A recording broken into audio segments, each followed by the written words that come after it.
Florida Governor Ron DeSantis has confirmed, well, it was the world's worst secret, wasn't it? Announcing he's running for the Republican presidential nomination.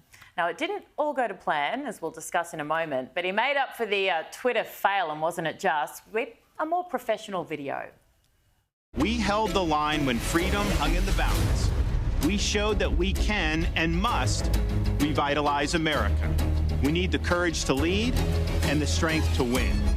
I'm Ron DeSantis, and I'm running for president to lead our great American comeback. Now, I caught up with Donald Trump's daughter-in-law, Lara Trump, just a little bit earlier. Thank you so much for your time, Lara, as always. First of all, the big topic, of course, Ron DeSantis and the Twitter announcement that, well, to put it politely, didn't quite go to plan. Is that an omen, do you think? Some would see it as an omen. I think for a lot of us, we said, well, gosh, here you are. You've had this very hyped presidential announcement underway for so long. Everybody said, well, we know Ron DeSantis is running for president without saying he's running for president. And finally, the moment came and it was just so lackluster and kind of fell apart. And I think maybe the lesson is don't try something new whenever you have such a big announcement like that. I will give him credit for thinking outside of the box and doing something a little different. But yeah, some might say that could be an omen to come. We will have to wait and see. It is really interesting, the association with Elon Musk, given your father-in-law's history with Twitter. Did it feel, I don't know, like a little bit of a dig? You know, I'm not sure what to make of it. It's funny because I'm a big fan, I think a lot of conservatives are, of Elon Musk at this point. Let's face it, without him, social media would basically exist without our freedom of speech here in the United States of America. What's been the reaction from Camp Trump? Well, I think that, you know, nothing has really changed as far as we're concerned because, like I said, a lot of us have thought for a long time, well, Ron DeSantis is running for president. We knew this day would ultimately come. And I think whenever you look at the GOP field, even when you have Ron DeSantis in the mix, the polling indicates that Donald Trump is getting well over 50% of the vote on the Republican side of things. And so the more people you actually add in, Tim Scott, Nikki Haley, Ron DeSantis, whomever it might be, they ultimately split the rest of that vote. And it actually makes it, in some ways, easier for Donald Trump to ultimately become the Republican nominee. So I guess what you're saying is that your father-in-law would be almost rejoicing this, essentially, that he's welcoming him with open arms.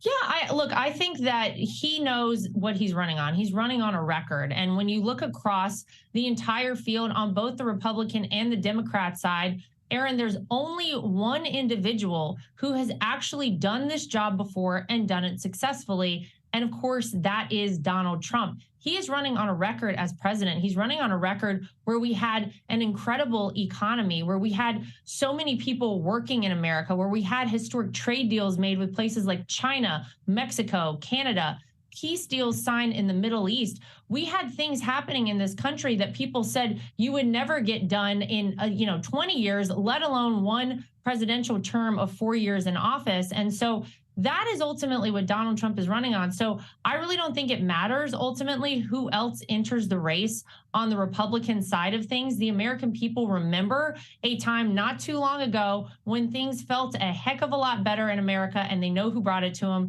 It was Donald Trump, and I think they want him back as president again. Well, Donald Trump has taken to his own platform, Truth, and the word disloyal has been used in describing Ron DeSantis. Is it fair to say that DeSantis lied to Trump? Well, I mean, I guess essentially he did. If my father-in-law had a conversation with him and he said he was not going to run for president and now he is, yes, I guess that's a lie. I guess that's disloyal. Now, I know there are some issues with geography when it comes to presidents and vice presidents, but any chance your father-in-law and DeSantis would ever team up? I mean, I would never say never to anything. One of the two of them would have to kind of go out of the state, though, and find another home state for that to ultimately work out. But so there are some logistical parts of it that aren't perfect. Now, if by chance, and I know the polls are not looking this way right now, but if Ron DeSantis turns it around and becomes the Republican candidate, would Donald Trump support him in a presidential race against Joe Biden?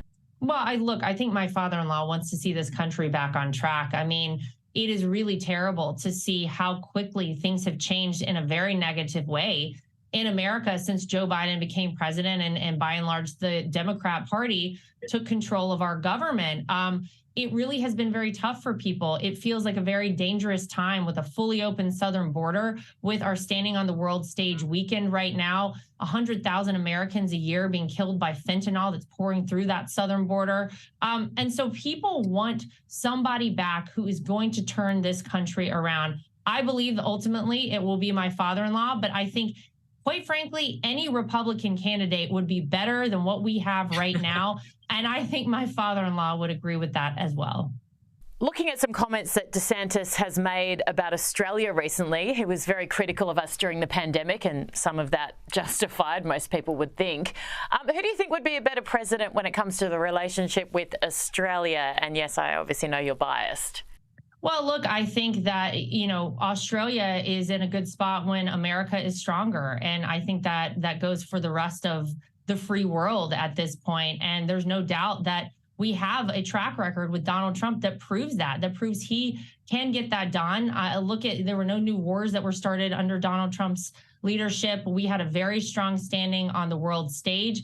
ISIS was eliminated. You had peace talks with Kim Jong-un of North Korea. And so there is a proven track record there with Donald Trump.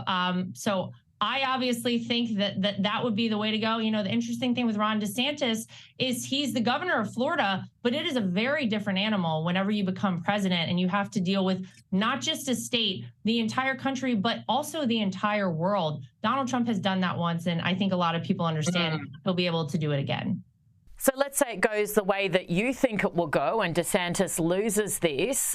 How damaging do you think that is for his career? Do you think it's a bit of an own goal for him to go this early as opposed to, say, as you suggested, 2028?